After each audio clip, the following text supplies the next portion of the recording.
July 24, 2025. The world stopped for a moment. Clearwater Beach, Florida was suddenly blanketed in sorrow. It was just after 10 a.m. when paramedics were seen racing toward the luxury waterfront estate of one of the most recognizable men on world. A man who, for decades, had defined an entire generation of wrestling, pop culture, and American masculinity. Terry Eugene Bollea, known to millions across the world as Hulk Hogan, had collapsed in his home. Efforts to revive him continued for over 30 minutes. But just after 11:15 a.m., he was officially declared dead. Cardiac arrest was listed as the cause. He was 71. Almost immediately, news spread across the world. Wrestling fans, celebrities, politicians, athletes, and entertainers flooded social media with heartbreak. Hulk Hogan was more than just a wrestler. He was a phenomenon, a towering force of charisma and color who helped launch the World Wrestling Federation into global superstardom in the 1980s. He was the man who body-slammed giants, who told kids to eat their vitamins and say their prayers, and who never walked away from a fight. But behind the bandana, the mustache and the 24-inch pythons, there was a man named Terry Bollea. And Terry, unlike Hogan, was fragile, vulnerable, and hurting. This video is not just about the death of Hulk Hogan. It is about the life, the rise, the transformation, the pain, the controversies, the betrayals, and the shocking truth behind his final days. This is the complete journey of a man who once seemed larger than life, and how that life came to a quiet, tragic end. Hulk Hogan was born on August 11, 1953, in Augusta, Georgia, but he was raised in the warmer, sunnier city of Tampa, Florida. He was the youngest son of Pietro Peter Bollea, a construction foreman, and Ruth Bollea, a homemaker and dance instructor. His heritage was a mix of Italian, French, and Panamanian, a diverse background that would give Terry a unique, exotic look later admired in the entertainment world. As a child, Terry was fascinated by two things: baseball and music. He idolized Joe DiMaggio and Babe Ruth, and for years believed he'd one day play professional ball. He was a standout little league pitcher and even caught the eye of pro scouts in high school. But a devastating injury to his pitching arm ended those dreams. His solace was music.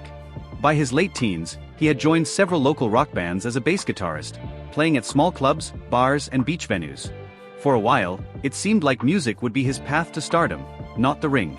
He performed with a group called Ruckus, which had a growing fan base in Tampa's music scene. But fate had other plans. In 1976, while working out at Hector's gym in Tampa, he was spotted by Jack and Gerald Briscoe, professional wrestlers and talent scouts for the National Wrestling Alliance, NWA. They were struck by his massive frame and encouraged him to try wrestling. Despite his doubts, he agreed.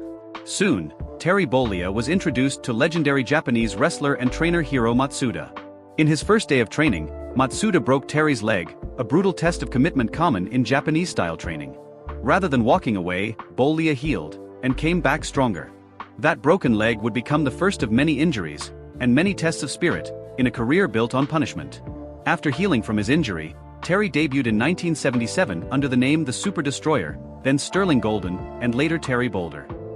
But it wasn't until he wrestled in the Continental Wrestling Association in Memphis and later the AWA that he began to draw attention.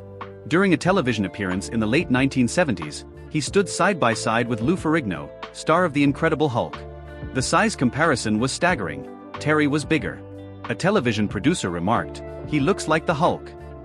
And just like that, Hulk Hogan was born. In 1979, Hogan joined the World Wrestling Federation, WWF. Under Vince McMahon Sr., he quickly became a fan favorite. But when he accepted a role in Rocky III, 1982, as Thunderlips, a flamboyant wrestler fighting Sylvester Stallone, he was fired for breaking kayfabe, wrestling's illusion of realism. This would not be the last time Hogan's career would be marked by controversy, but it wouldn't stop his rise. In 1983, Hogan returned to WWF, this time under the leadership of Vince McMahon Jr., who was preparing to take the company national. With cable TV, action figures, and cross-promotions with MTV, McMahon needed a superhero. Hogan was it. In January 1984, Hulk Hogan defeated the Iron Sheik to win the WWF World Heavyweight Championship. The moment was electric. The crowd erupted. Children cheered. Grown men cried. Hulkamania had officially begun. The character was perfect for the time. Hogan was a red and yellow-clad warrior, preaching patriotism, clean living, and self-belief. His signature catchphrases, "Say your prayers, eat your vitamins, and believe in yourself," became gospel for millions of young fans. He headlined WrestleMania I in 1985 alongside Mr. T. By WrestleMania 3, he faced off against Andre the Giant before a reported crowd of 93,173 at the Pontiac Silverdome. Hogan's body slam of Andre remains one of the most iconic moments in sports entertainment history. Hulkamania wasn't just wrestling, it was a cultural force. From lunchboxes to cartoons, Hulk Hogan's rock and wrestling, from music albums to talk show appearances, Hogan was everywhere. He was more recognizable than most US politicians and more beloved than many celebrities. But as the 1980s ended, the superhero began to crack. While Hulk Hogan was inspiring millions on screen, Terry Bollea was quietly suffering behind the scenes. Wrestling took a brutal toll on his body. The punishing schedule, sometimes 300+ matches a year, left him with a broken back, torn knees and dislocated shoulders. By 1990, he was taking painkillers daily, sometimes just to stand upright before a show.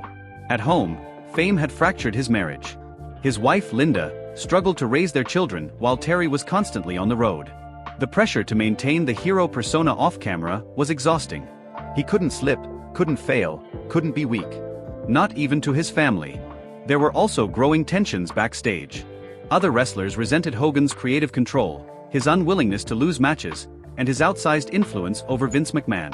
While he was adored by the public, backstage whispers of ego, politics, and favoritism haunted his legacy. And then came the steroid scandal. In the early 1990s, as the US government launched investigations into WWF's drug practices, Hogan became the face of the controversy. In 1991, he admitted on national television that he had used steroids, claiming it was under medical supervision. But the damage was done. Parents were angry. Children were confused. Sponsors pulled back. Hulk Hogan, the role model, was suddenly a symbol of deceit. For the first time in his career, the crowd began to turn. By the early 1990s, Hulk Hogan's invincibility had started to fade. The once undeniable roar of the crowd began to turn into a murmur of indifference. Younger fans were gravitating toward newer, edgier stars. The colorful world of superheroes and villains was giving way to a more rebellious, realistic tone. And Hulk Hogan, once the symbol of clean living and ultimate strength, was struggling to fit into this changing landscape. His 1991 steroid admission had done irreparable harm. Although he wasn't criminally charged, the perception had shifted. The man who told kids to eat their vitamins was now seen as a hypocrite. Public trust was shattered. Behind the scenes, Hogan was burned out. He had carried the WWF on his back for almost a decade. Endless shows, appearances, interviews, and merchandise deals had left him physically broken and emotionally drained. He needed an exit, and in 1993, he left the WWF for the second time, this time unsure if he'd ever return. But peace wouldn't come. Critics began to label him washed up. Tabloids reported on his growing ego, citing insiders who accused him of refusing to lose clean to upcoming stars like Bret Hart. Hogan had become the obstacle to the next generation. In 1994, seeking a fresh start, he joined World Championship Wrestling, WCW. At first, it was more of the same. Red and yellow gear, training montages, American flags. But the audience wasn't buying it. Wrestling had changed, and so had the fans. They didn't want cartoon heroes.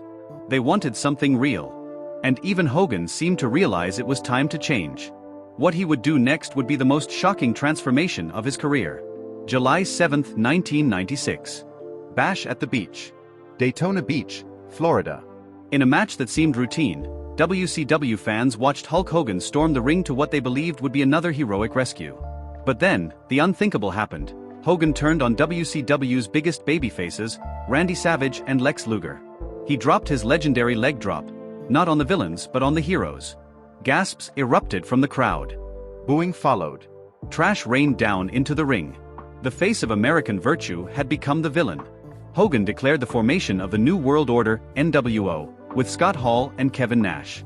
The Hollywood Hogan persona was born: black gear, black beard, and black heart.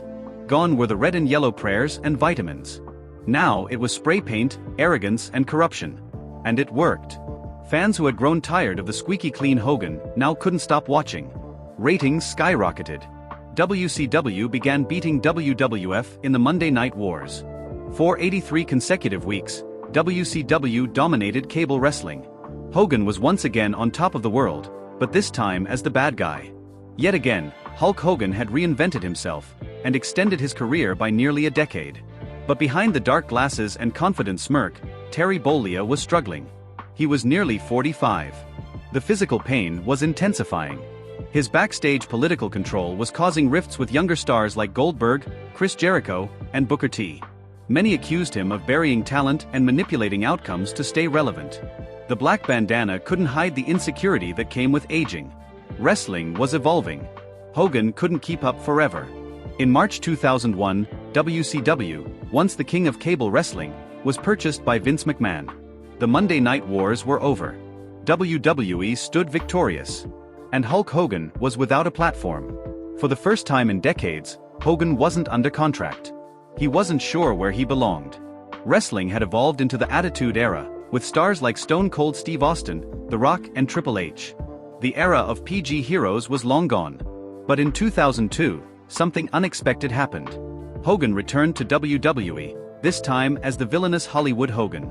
And in a match at WrestleMania X8, he faced off against The Rock in one of the most iconic clashes of all time. The Toronto crowd, expected to boo Hogan, cheered him wildly. The nostalgia was overwhelming. Hogan, visibly stunned, played along. The villain became a hero again, just like that. This launched his final full-time run in WWE. He won the undisputed WWE Championship in 2002 by defeating Triple H, participated in feuds with Brock Lesnar, Shawn Michaels and Randy Orton, and even reunited with NWO for brief runs. But his body was failing. Back problems, hip issues, and years of wear and tear took their toll. By 2006, he was barely able to move in the ring without pain. He formally retired from full-time competition. Still, Hulk Hogan never really retired. He was too addicted to the spotlight. In the background, however, trouble was brewing. Trouble that would shake the foundations of his personal and public life. As Hulk Hogan's career entered its twilight years, his personal life spiraled into one of the most publicized and heartbreaking meltdowns in celebrity history. For years, Terry Bollea, the man behind the red and yellow superhero persona, had kept his family shielded from the more chaotic elements of fame. But reality TV would change everything. In 2005, Hogan Knows Best debuted on VH1, featuring Hulk Hogan, his wife Linda, daughter Brooke, and son Nick. The show initially drew fans for its wholesome image of a close-knit family living under the roof of one of wrestling's biggest stars. But behind the cameras, tensions were brewing. The pressures of fame, an overbearing parenting style, and mounting personal differences would soon tear the family apart. By 2007, the cracks became visible. Linda Hogan filed for divorce, citing irreconcilable differences. For Terry, the news wasn't just personally devastating, it was humiliating. The divorce played out in the tabloids and on TV screens, and fans saw the once invincible icon reduced to a man scrambling to keep his family intact. The split turned bitter quickly, with accusations of infidelity, financial mismanagement, and Linda dating a much younger man, a friend of their son Nick. But the most tragic moment came in August 2007, when Nick Hogan was involved in a horrific car crash that left his best friend John Graziano with permanent brain damage. Nick was sentenced to 8 months in jail for reckless driving, and the incident deeply scarred the Hogan family. Terry visited Nick in jail regularly, but privately, he blamed himself for allowing their lavish lifestyle to go unchecked. During this time, Terry's own behavior began to unravel. Rumors of infidelity, financial trouble, and mounting health issues began circulating. The emotional pressure came to a head in 2008, when Terry admitted that he came close to taking his own life, sitting alone with a loaded gun. The man who once body-slammed Andre the Giant was now battling invisible demons far heavier than any opponent he faced in the ring. If that wasn't enough, the final blow came in 2012 when a sex tape featuring Hogan and the wife of his friend Bubba the Love Sponge was leaked online. The tape not only shocked fans but included audio of Hogan using racial slurs, prompting an immediate and scathing backlash. The WWE cut ties with him, scrubbed him from their Hall of Fame listings, and distanced the company from the scandal. Terry Bollea, once the most beloved figure in wrestling, had become a pariah, exiled from the world he helped build. These were his darkest years, when the man behind the persona seemed completely lost. What followed was a long public road to redemption, one paved with courtroom drama, emotional self-reflection, and an uphill climb to restore what remained of a shattered legacy. The centerpiece of this chapter was the massive lawsuit against Gawker Media in 2013. Hogan filed a suit for invasion of privacy, citing the unauthorized release of the sex tape. The case, which played out over the next 3 years, gripped the media. During the trial, Hogan's emotional testimony stunned viewers. He spoke not just of embarrassment and betrayal, but of complete personal and professional ruin. In March 2016, the verdict came. A Florida jury awarded Hulk Hogan $140 million in damages. The case would ultimately lead to the bankruptcy of Gawker and a public vindication of Hogan's claims. But money couldn't repair the emotional wounds left by years of humiliation and public scorn. During this period, Hogan largely withdrew from the spotlight. He stopped making appearances, rarely granted interviews, and focused instead on rebuilding himself mentally and spiritually. Friends close to him say he leaned heavily on his Christian faith and began seeking reconciliation with those he had hurt, including his children. By 2015, signs of redemption started to emerge. WWE quietly began allowing his name to be mentioned again. In 2018, he was officially reinstated into the Hall of Fame after issuing multiple apologies, both publicly and privately, to WWE personnel, including black wrestlers who were especially hurt by his past remarks. The process of being welcomed back was slow and cautious. But through years of humility, silence, and effort, Hulk Hogan began to once again be seen not as a disgraced celebrity, but as a flawed man seeking genuine atonement. He started speaking at schools and churches, warning young people about the dangers of fame and ego. The icon who once told kids to take their vitamins and say their prayers was now urging them to forgive, rebuild, and live honestly, even after falling from grace. In 2023, Hulk Hogan surprised fans when he announced he had married Sky Daly, a yoga instructor and accountant. After 2 failed marriages, Hogan's union with Sky was described by close friends as his most peaceful. She brought calm to his life, a needed counterbalance to the years of chaos and pain. Behind the happiness, however, was a man increasingly struggling with his physical health. Over the course of his career, Hogan had undergone more than 25 surgeries, many of them on his back, knees, and hips. He lived in constant pain, sometimes unable to walk unassisted. His body, once worshipped like a Greek god's, had become a prison of pain. Yet, instead of retreating into permanent retirement, Hogan pivoted. In 2024, he launched Real American Beer, a patriotic-themed brew that quickly gained traction. He personally appeared at launch events, signed autographs, and posed for photos with fans, though many noted how frail and hunched he had become. More importantly, he announced the launch of Real American Freestyle Wrestling, a new league aimed at cultivating young wrestling talent without the steroid culture and backstage politics he once endured. It was his way of giving back, a final attempt to shape the next generation of stars with the wisdom of someone who had seen the best and worst of the business. Sky Daly was often by his side during public appearances, quietly supporting him. According to those close to them, she brought a sense of spirituality, daily discipline, and emotional stability that Hogan had long lacked. His children, too, began to grow closer to him again, with Brooke even appearing alongside him in promotional interviews. For all the pain he endured, Terry Bollea's final years were not just about suffering. They were also about building something to outlive him. A legacy not just based on the roar of the crowd, but on the lessons learned in silence. The last months of Hulk Hogan's life were a blend of public gratitude, emotional closure, and quiet preparation for the inevitable. His final official WWE appearance came in April 2025, during WrestleMania 41 in Las Vegas. Although he did not enter the ring, Hogan made a brief but powerful speech in front of a thunderous crowd. Dressed in a custom suit with his signature bandana, he thanked fans for believing in the dream. Many noticed he was physically frail, his walk was labored, his voice thinner. Still, he stood proud. Over the next few months, he made several appearances at events promoting Real American Beer and his wrestling league. One of his final interviews, conducted in June 2025, was both poignant and haunting. When asked how he wanted to be remembered, Hogan replied, "As a man who got up every time he was knocked down. Not just in the ring, but in life." He also spoke about his faith, pain, regrets, and the people who stuck by him. There was a serene acceptance in his words, almost as if he knew the end was near. In July 2025, Hogan canceled 2 scheduled public appearances, citing health reasons. He posted what would become his final message on social media. "Say your prayers, eat your vitamins, and love the ones who stood with you when the lights went out." On July 24, 2025, Hulk Hogan died at his Clearwater home, surrounded by family. The official cause of death was complications from a long-term spinal infection exacerbated by years of injuries and surgeries. In the hours and days following Hulk Hogan's death, the world mourned. But inside his home, private investigators and close family began sorting through his personal belongings, uncovering a haunting trail of revelations the public never knew. First came the medication. Hogan had prescriptions for over a dozen medications, some for pain, others for anxiety and sleep.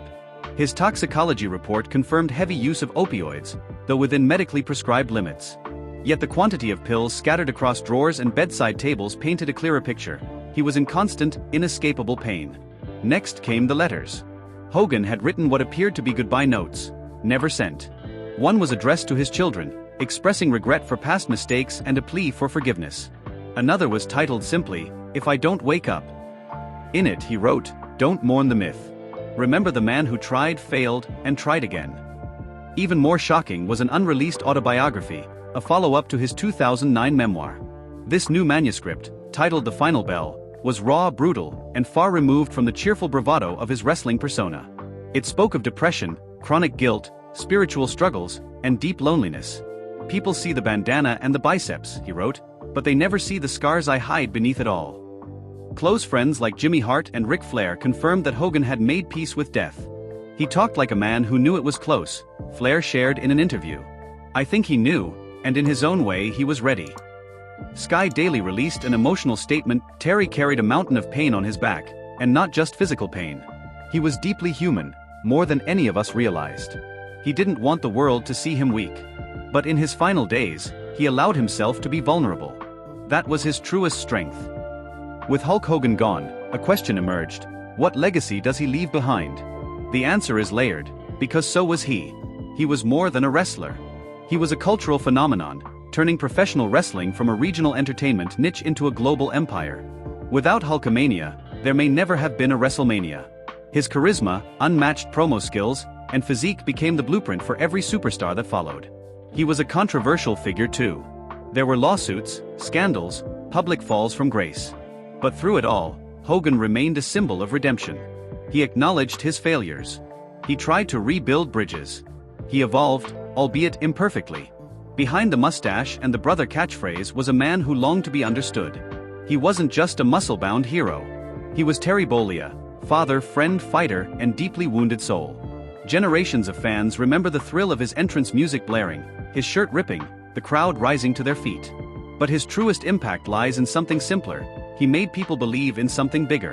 Whether it was justice, resilience, or the idea that heroes could rise again, Hogan represented hope. His last written message, found beside his bed, read, "Train hard. Say your prayers. Eat your vitamins. Be good to each other. And never, ever give up." Those final words will live on, in fans' hearts, in wrestling history, and in the everlasting echo of Hulkamania. Because while Terry Bollea is gone, Hulk Hogan is immortal. If this video gave you a deeper understanding of the man behind the legend, Hulk Hogan, then we ask you to support this channel in 3 simple ways. Like this video to honor Hogan's unforgettable legacy. Subscribe for more video. Share this video with others so the truth about Hulk Hogan's life and final days is never forgotten. We strive to bring you truthful, respectful, and well-researched stories, and your support helps keep these stories alive for future generations. Thanks for watching. Rest in peace, Hulk Hogan. You were more than a wrestler, you were a warrior, a father, a survivor, and a hero to millions.